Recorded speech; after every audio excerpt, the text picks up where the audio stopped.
Praise the Lord. July மாதத்தின் வாக்குத்தத்தமாய் தேவன் எனக்கு கொடுத்ததை நான் உங்களோடு பகிர்ந்து கொள்ள விரும்புகிறேன். ஏசாயா 58 அதிகாரம் 8 உன் சுக வாழ்வு சீக்கிரத்தில் துளிர்த்து. ஆமாங்க, சுகமான வாழ்க்கையை விரும்பாதவர்களே இந்த பூமியில் இருக்க முடியாது.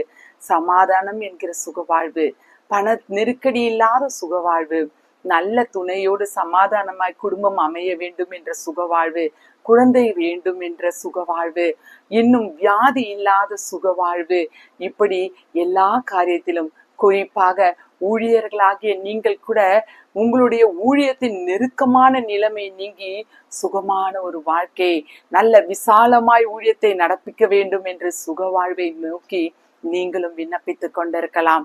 பாருங்க, வேதத்துல தேவன் கொடுத்த எல்லா வாக்குத்தத்தத்துல இதற்கு சரியாய் நான் உதாரணமா எடுத்துக்கொள்ள விரும்புவது எசேக்கியா ராஜா.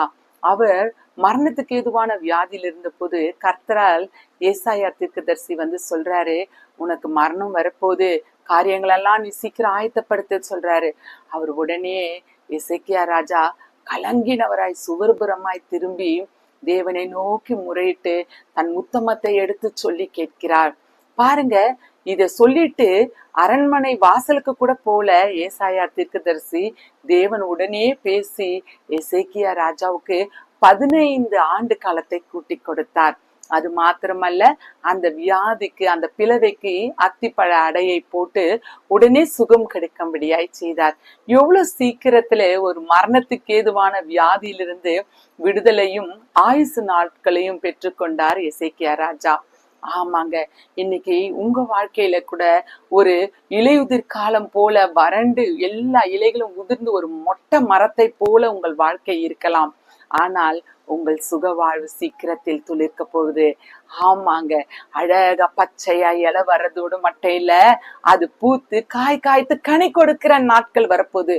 அது எப்படி வரப்போகுது? சீக்கிரத்தில் வரப்போகிறது. நீங்கள் விசுவாசிக்கணும்.